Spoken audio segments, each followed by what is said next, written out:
Hello and welcome to my channel. My name is Projector and I make City of Heroes content on the Homecoming server, Excelsior Shard, and my content is primarily around endgame content like iTrials, hard mode, difficulty, task forces like ITF, Aeon, and Lady Grey. Today I'm going to be taking you through the hard mode ITF. I am set to 1 star. I am on the test server, which means I have picked up the free QA powers that you can get from the start vendor in either Pocket D or Atlas Park, or I believe Mercy Island on red side. The QA powers are really important because they do give you some defense buffs. So without these, my defense buff would be virtually nothing. And then Burnout, which is a global burnout that gives me access to free barriers as much as I need. And then free auto kill powers that come out in the form of Energy Blast, which I think is cool because Energy Blast is one of my favorite visual sets. So we're here inside the first mission, and this is going to be primarily an Incanner's guide. However, it will give you a mission-by-mission navigation guide, so this is going to be useful for anyone wanting to get into hard mode content. So we've entered the first mission, we talk to the Sybil, and we enter. Now, there are already 2 branching strategies here. If you are a speedier strat, you will have already hit barrier outside of the mission. If that's the case, then when you enter the mission, the first thing you will do is run to the first Sybil, which is usually located in this corner of the south room. If not, then you would run to wherever the first Sybil is, going counterclockwise around this room. If your team is going to buff up inside and barrier inside, you will typically gather right here, and you will buff up. So I'll hit my burnout, and I will buff up again. And in we go.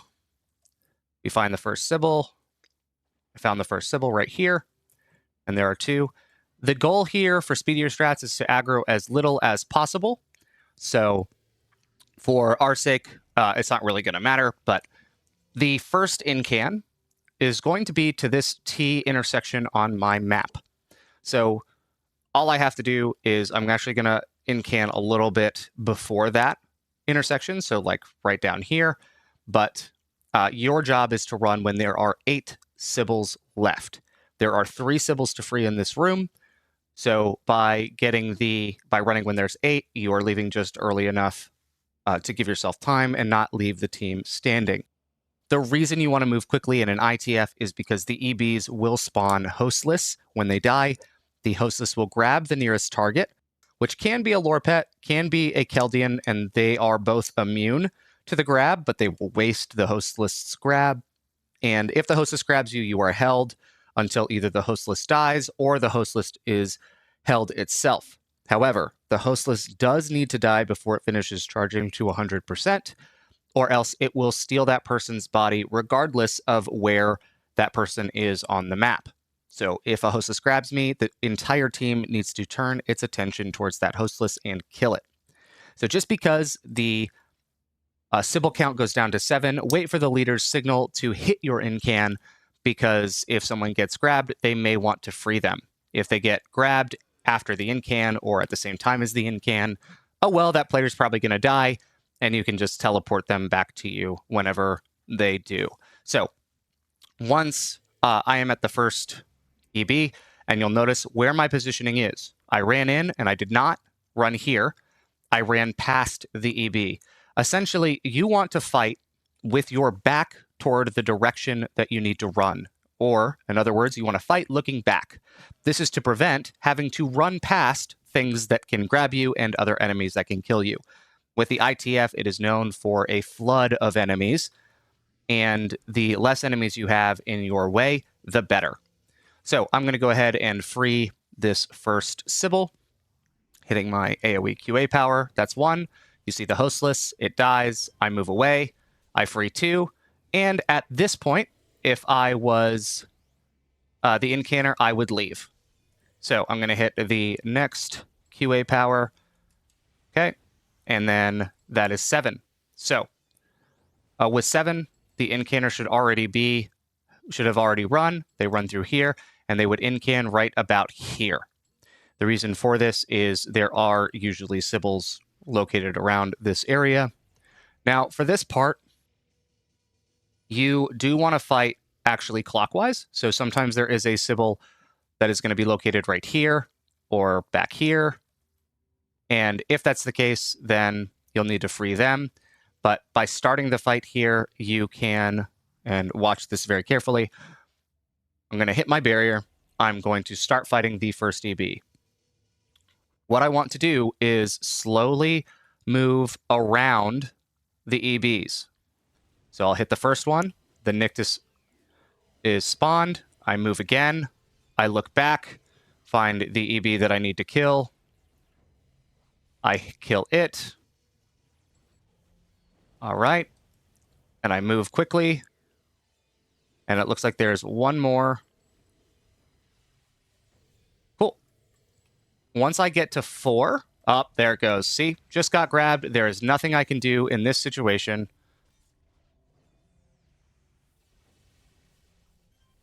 Luckily, I can use Break Freeze in a 1-star. So once the count goes to 4 Sybils, everyone runs.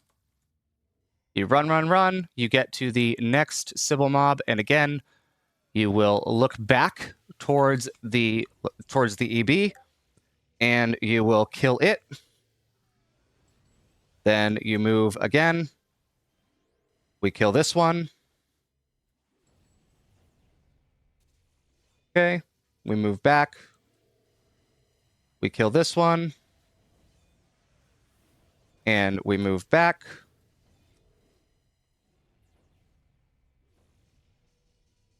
We kill that one. And now we have 2 Sybils left. Looks like I lost one of them, or just didn't kill everything. So in this situation, we just keep killing until everything is dead that needs to die. It looks like that. There we go. All right. Once the last one is freed, everyone runs to this corner of this hallway, and we chill until we get the next Incan. This is to prevent having to fight more EBs and potentially get grabbed by hostless, because the hostless seem to always grab right before an Incan. At 2 hostless left, or at 2 Sybils left, maybe even 1, the Incanner can run, get here, and wait for all Sybils to be freed. The Incanner then talks to the Sybil, opens the door, and will fly up all the way to the top, and they will Incan right here. Bonus points for canceling the Incan, so everything can be fold spaced in. You cancel it by right-clicking it on your buff bar and hitting cancel, and it's easiest to do before the Incan actually finishes so that your buff bar doesn't get flooded with a bunch of buffs from your team, like leadership or stealth or whatever else might be applied. So once the team is here, we're going to free the Sybil.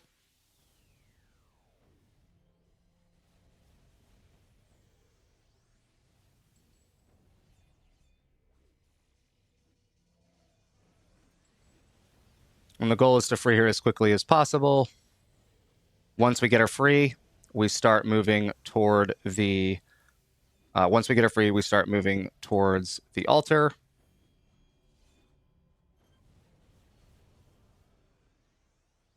And hopefully she follows. There we go. Once she gets to the altar, typically the strategy for speedier runs is to then fly down to the water down here, because enemies are just going to chase you while she does her animation that you just have to wait for anyway. So park yourself down here once she gets to the altar or once the leader makes the call, and hang out until the mission completes. And that is mission 1.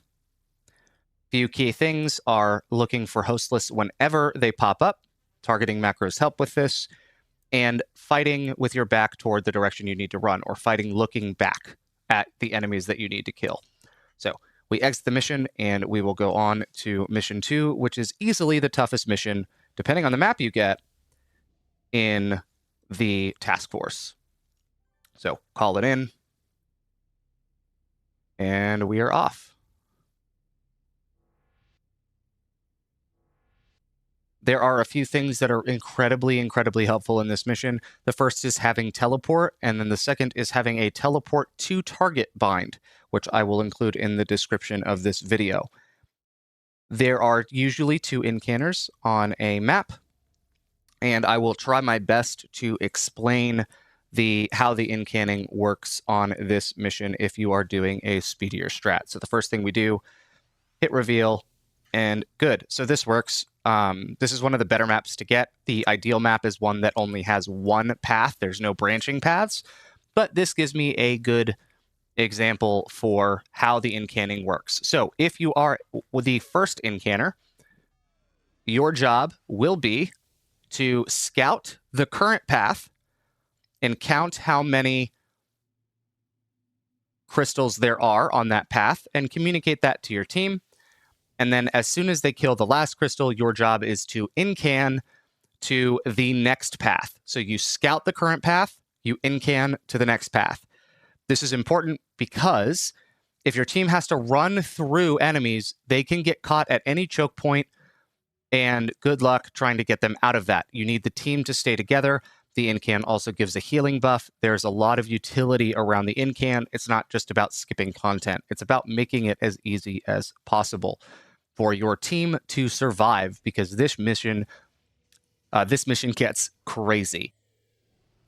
We'll run through, buffed up, and going to be the same thing here. You fight looking back. So we've come across the first crystal, and I think sometimes these guys can see through stealth. So we see it. We usually kill whatever crystal is in the middle of the room.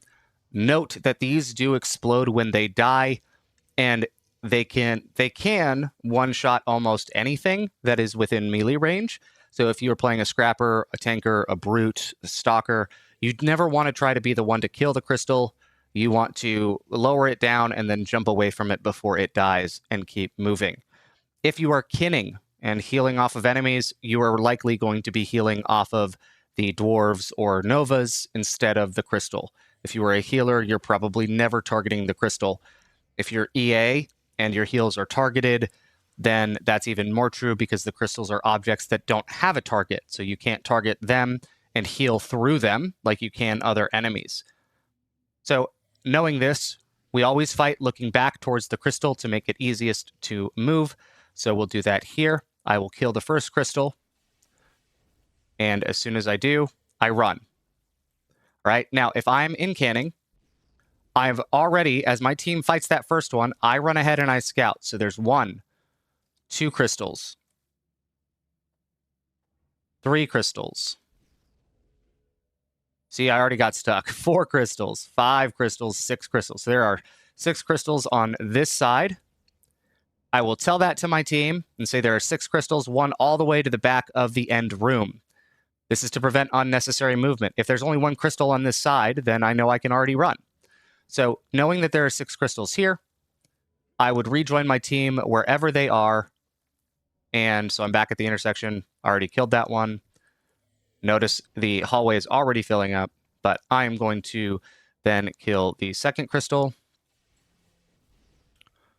All right, and I keep moving my back towards it. When they're in this situation, you don't have a choice. In order to keep your distance, you will need to fight on the front side of the crystal. So I will kill it. And then I will jump by and keep moving. Once again, I'm going to jump past crystals and fight looking back. Once it dies, I keep moving. Another crystal here. And it is important that you stay grouped up. So hug wherever your leader is. If you don't know where to be where your leader is, unless your leader is a tank. And then keep moving. Then once my team is in the last room and on the last crystal, once they get to the last crystal, I should be moving. If I'm incanning, right at this point, knowing that this is the last crystal, I'm moving. Knowing that there are 6 or 7, I'm moving. I'm running back through the mob. Phase shift can help here. And I am waiting for the signal to incan to the next crystal. So they're fighting the last crystal. I'm running. I find the first crystal, and I incan to the far side of it. As soon as that number hits the number it needs to, or they tell me that they've killed the last crystal, I pop my incan, and I tell them, look back, look west. Look west, and you will find the first crystal. It is behind us. We kill it. And if you're on a map where there is a third branching path, usually there's a left path, a middle path that goes north, and then a right path that goes east. So at the point that the first Incanner hits their Incan and we're on the second path, then it's kind of like a relay race, and you are passing on the Incan responsibility to the next Incanner. And the next Incanner now has your job. They scout the current path, and then they Incan to the next. So they would, as soon as the team gets the Incan, that person would branch off, and they would run down the path and count. I know that there's only 3 left. However, there are 2 options for where to go at the end. So as soon as I see that reality, so there was 1 crystal, here's the second crystal, and then now I need to tell my team where the third one is, and it is on the north path. This is important that the scout checks to make sure that there is nothing or that there is something on whatever branching path that might be connected to the main path that they're on. Now, you only really have access to 2 Incans, because if you're doing this mission correctly and and you're not wiping, then the Incans will stay on cooldown once they've been used. And if that's the case, and there is a branching path, then here's what I would do as the Incanner. So my team fights through, they kill the crystals, they get the first one. Okay, we run through. And we get the second one. And then, let's say that this was a branching path, right? Let's say that this is not the main path. Let's say this is the branching path. While my team is fighting this crystal, what I would do is I would position myself in the right spot for my team to get to for the next crystal. And I would tell my team, projector is in the right place. You can teleport onto projector if you need to. My team can target me in the team window, and they can teleport directly to me safely. So that is why it is important to have a teleport to target bind so that you can navigate this mission easily. So the Incanner's job is not necessarily just Incanning. It is scouting. It is helping your team get to where they need to be next. So we're at the last crystal. We join our team, we kill the last crystal, and we leave the mission. So, to review, the Incanner is the scout for the current path and the Incan to the next path. You always fight looking back at the crystal, and you avoid melee range when the crystal dies, so that you do not get blown up. If you die in this mission, you will likely keep dying in this mission. There is almost no way out of that death loop. So, please, stay with your team, and remember, fight looking back.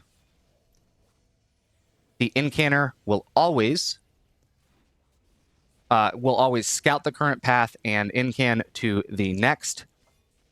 If you are in a situation where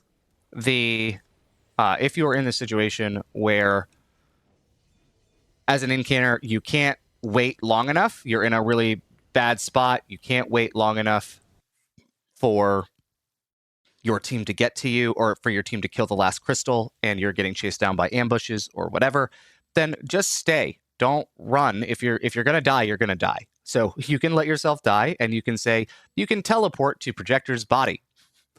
Teleport to target does help. You want to help your team get to the right spot. The other thing you can do if you die is you can mark the location. If you die in the right spot, you can mark the location with the $sign and LOC command, and that way you have a thumbtack that you can give yourself to, when your team resets, get to the next crystal. All right, so we've done mission 2, which is the hardest mission in this game. Now, or the hardest mission in this task force. Now, let's go to mission 3. We are teleporting instead of mission or team transporting because those would be disabled in 4-star content. And I keep getting grabbed by some host lists, so I am going to pick up a few inspirations.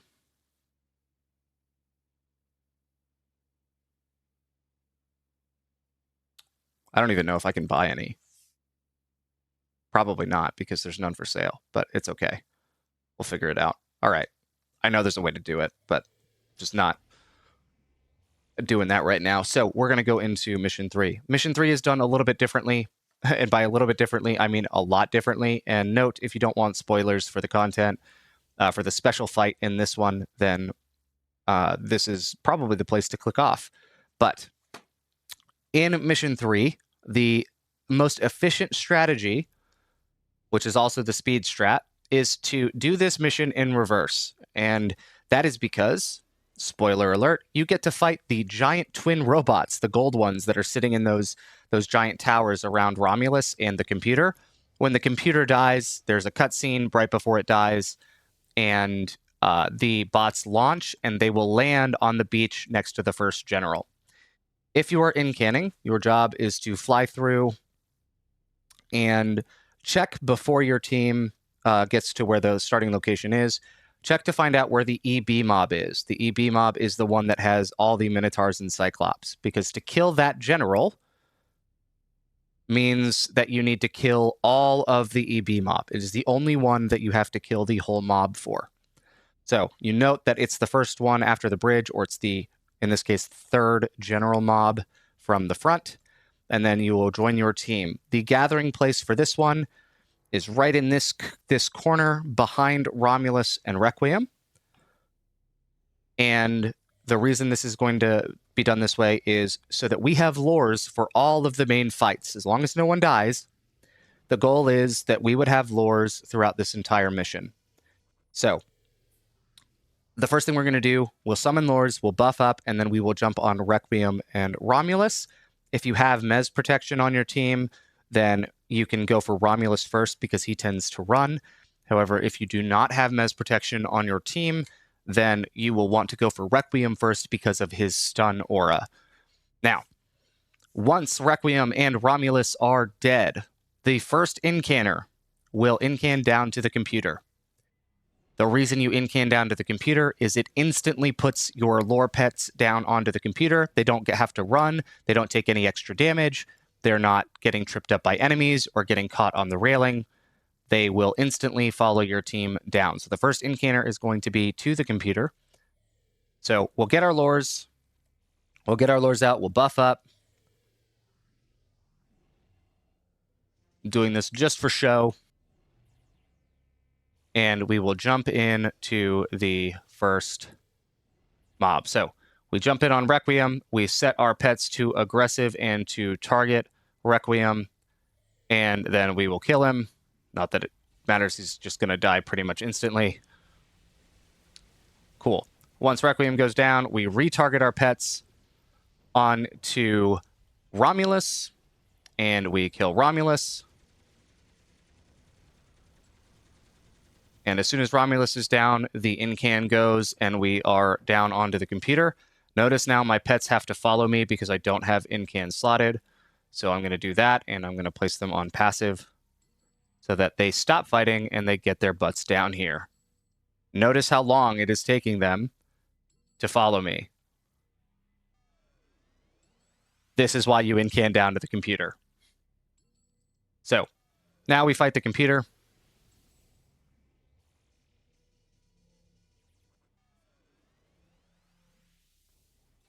And after the cutscene happens at about 30% HP. I killed it too fast, but this cutscene will trigger at about 30% HP. After this cutscene plays, that is when the next incan, takes off to the next location. So we'll let this play out.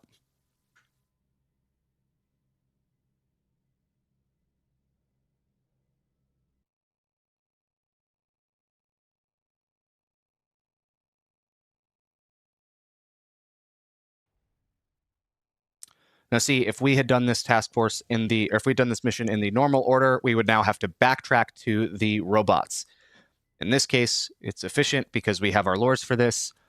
Once the Romulus computer is killed, the incanner will incan us. Now, depending on how your task force is going, the strength of your team, how good barriers are staying up, etc., you have two options.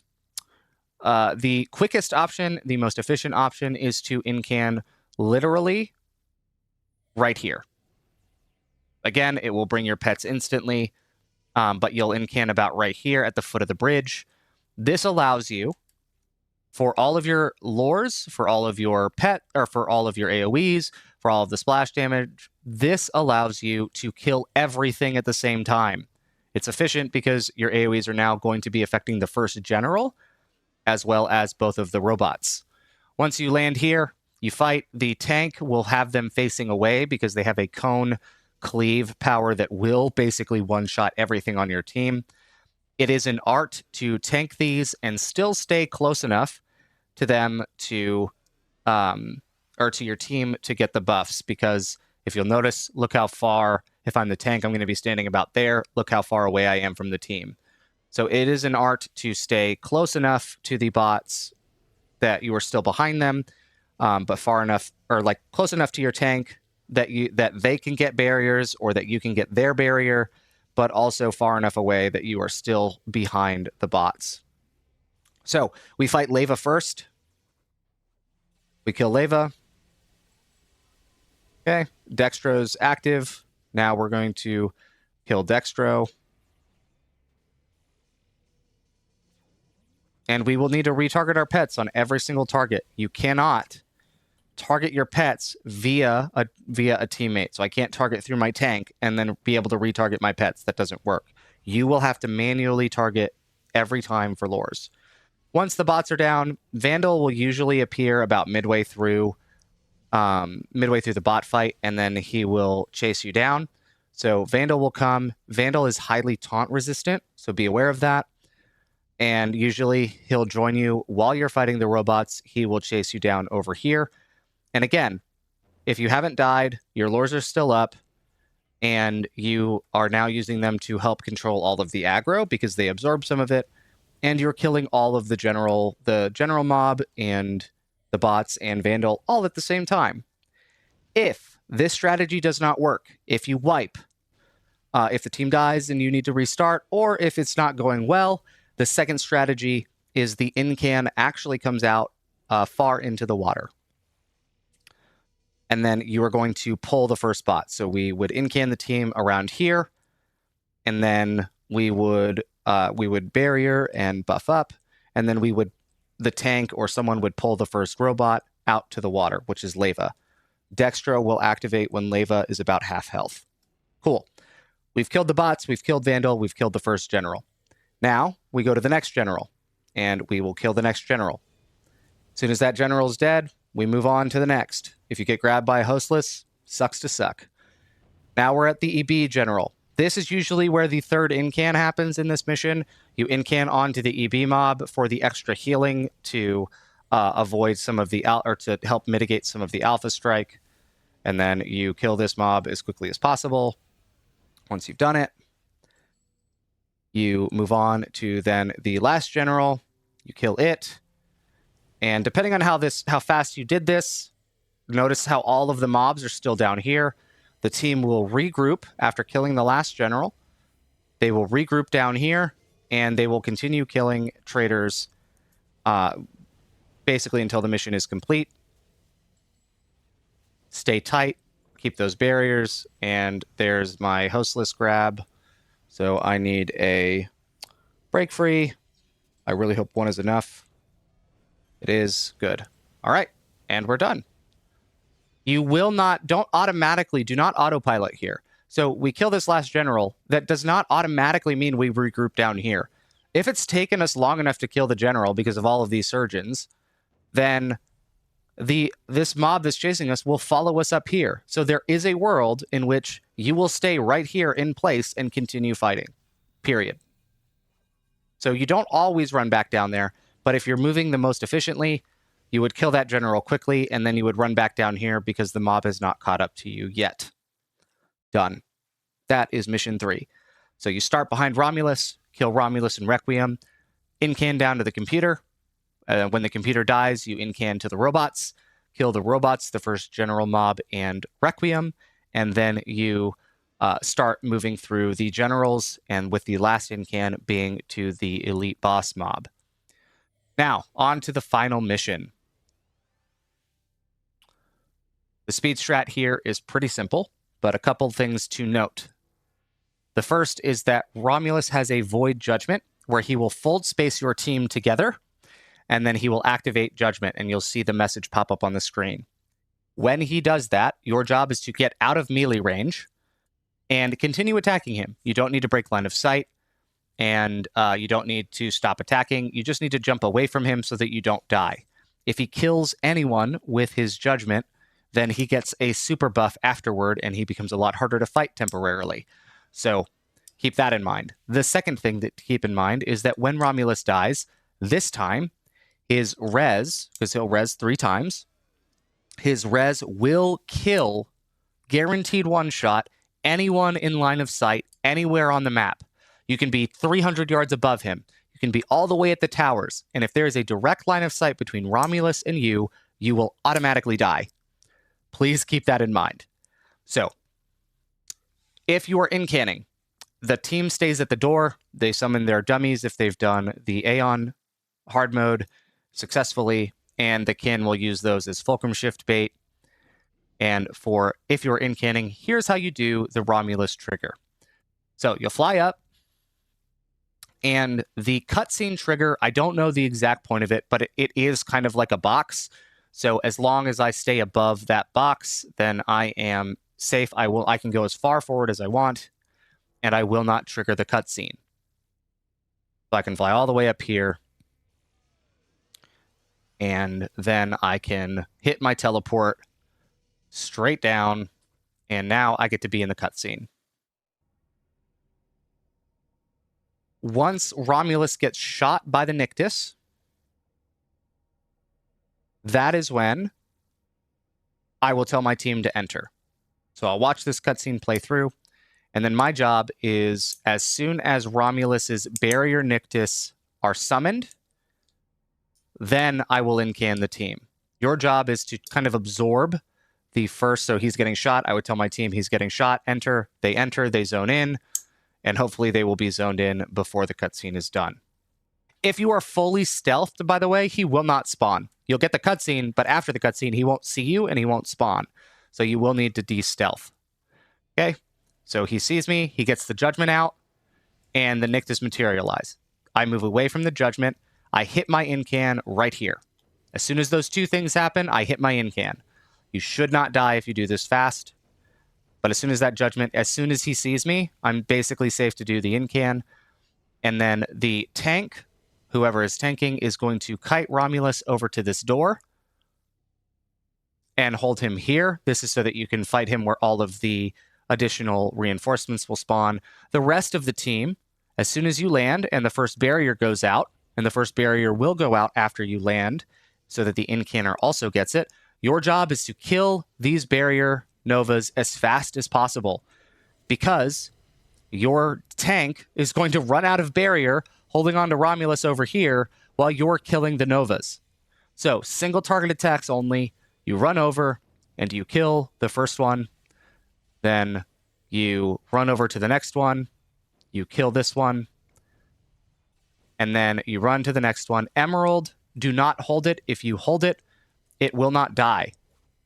There is a strategy that does involve keeping this specific one held, and it freezes Romulus's regen. However, the resources required and positioning required to do this and to keep that thing consistently held it's not worth it. The DPS you gain from freezing the regen does not offset the DPS you lose by having one character devoted or throwing constant holds on the Emerald Nova. So Emerald, just don't use holds. Cool. So we kill the Emerald Nova, and then we kill the Sapphire. They do not always spawn in this order, but you will always proceed in this order. And what I mean by that is you'll always start by whatever one is here. So if the first Nova is right here, then you will kill it first. If the first Nova is right here, you'll kill it first. If the first Nova is here, you'll kill it first, and then you will move clockwise. Once that's the case, we group up with the tank. And let me see if I can pull him over here. I don't want to kill him yet. So if I have his aggro, he's chasing after me, and I'm the tank, I don't want to just stand here and taunt. I want to actually kite him around this wall until my team gets to me. So I let him chase me. I let him keep trying to attack me. And as he chases me, I will then, like, I can use combat teleport and teleport around the wall. I want to prevent him from attacking me as much as possible, and I want to keep him at range. Once my team regroups, once they're done with the Novas, we gather up here. We will likely hit the next barrier immediately, and then we kill Romulus. So we'll kill Romulus really quick, and as soon as he dies, we need to break line of sight. As soon as he reses, we're back in. This is where judgments go out after the first death. When the Nictus rematerialize, hopefully you'll have a next barrier coming up. If not, you'll likely wait here until the next barrier. Once the next barrier goes out, the tank, after the first death is done, the tank can pull Romulus back to the middle. This also allows the tank to get any barriers that will pop up while you're killing the Nictus. But after the first death, once barriers have respawned, you will the tank can pull him back to the middle while your team goes and kills the other Novas. So we run over here and we do this again. Single target only. Kill Ruby. Kill Sapphire. Kill Topaz. And notice my movement, okay? Jetpack is fine here too, to help prevent like overly fast movement or over jumping your targets. I don't want to aggro any of the fifth column. I really don't. They summon Steel Valkyries that lower defense and can just shred through your team. It is a nightmare to deal with too many adds. We kill Emerald, and then we're back on Romulus. Okay? So Romulus is here. We will group up on him, and we will kill him.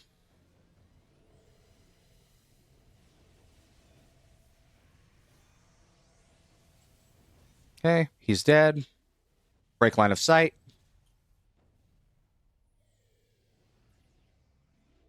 Okay, he's back up. We're back in, and we kill him for the third time. All right, this is the point that's really important for the Incanner to know, because the next Incan, it will be to the towers, because after the third death, he's going to teleport away, and he's going to teleport into the throne room, which is inside that door. So you can't kill him the third time. What you want, there's the Void Judgment. I back away, and I can keep attacking him. As soon as I see the power go off, I can run back in and keep going.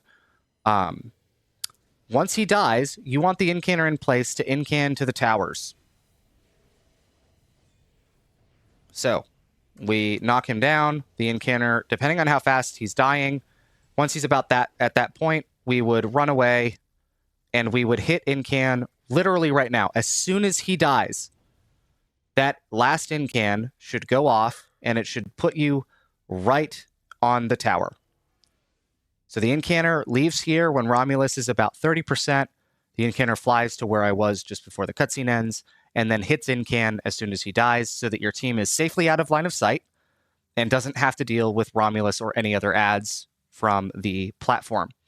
The reason we do this way is because A, there's no point in fighting Romulus because he teleports away.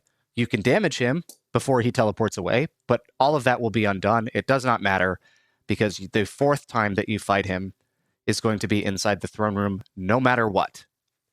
So we Incan to the tower, and this next part is going to be all about moving quickly and trying to not kill the EBs, because you don't want to deal with hostless. So all of the movement in ITF is based around the idea of avoiding hostless. That's really all it is. It's moving quickly and avoiding the hostless. So we would Incan to here. The team is here. Hopefully the Incan gets canceled, and your team can fold space and then kill this whole area.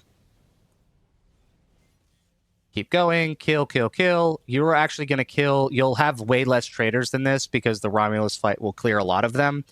But as soon as you're at about 150 traders left, so 150 is the number that you are looking for.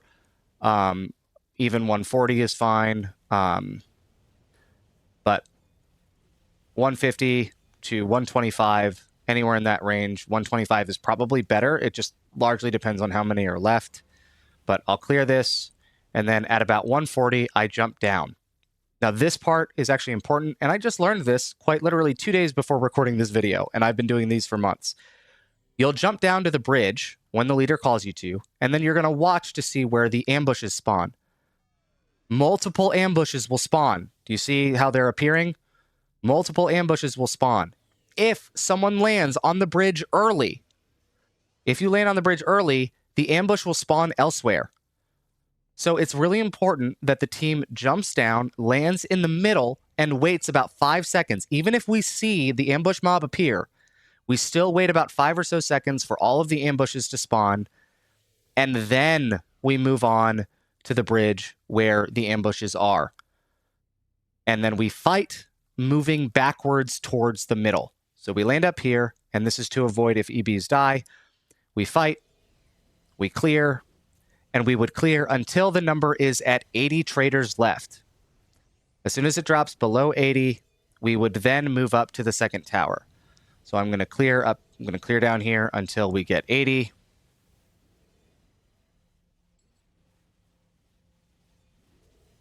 Just keep doing it.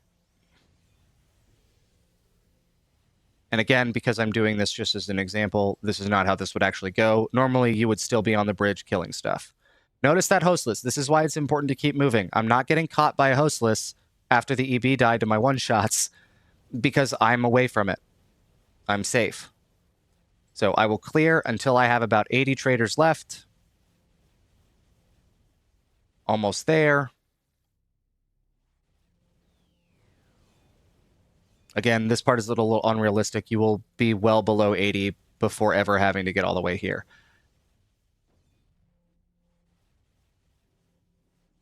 All right, as soon as I hit 80, then my team will fly up to the next tower. At this point, the next Incanner can go back to the throne room. If you have mark and recall works great here. You can mark the door with that accolade when you first Incan onto Romulus, and then you can stay with your team the entire time, and then you can simply hit your recall power and get to the throne room door immediately and instantly and Incan your team in.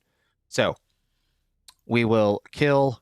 It is worth noting that Romulus counts as one of the traders. So technically, you can Incan with one trader left, and it's totally fine. But we will clear until there are 0 traders left.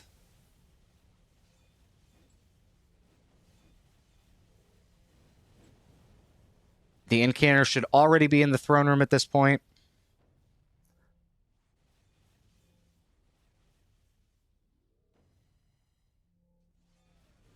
All right, so the Incanner would then Incan us directly into the throne room. And here is the next part, which is bombs.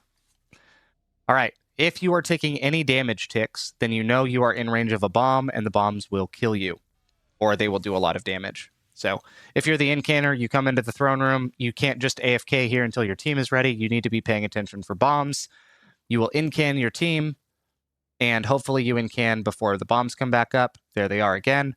Move to a safe spot where you are not taking damage. Your team will buff up. You will fight Romulus.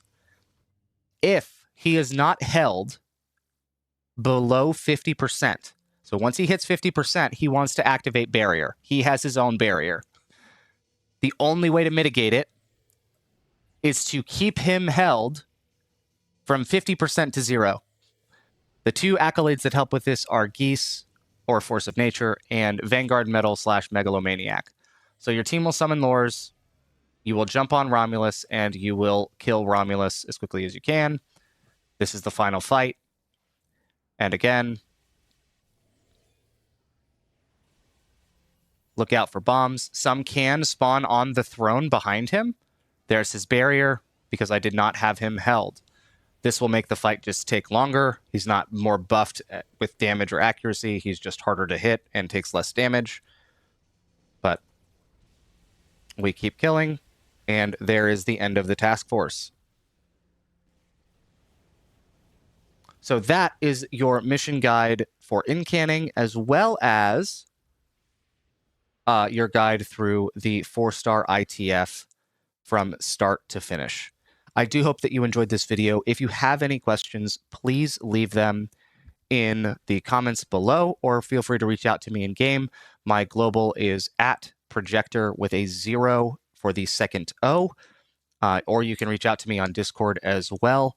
Happy to talk this stuff. Happy to answer any questions. I frequently do learning and educational runs as well, where I try to explain this as calmly and as chill as possible, while helping everyone learn what they need to learn and do as best as they can. So feel free to add me in game. Feel free to message me.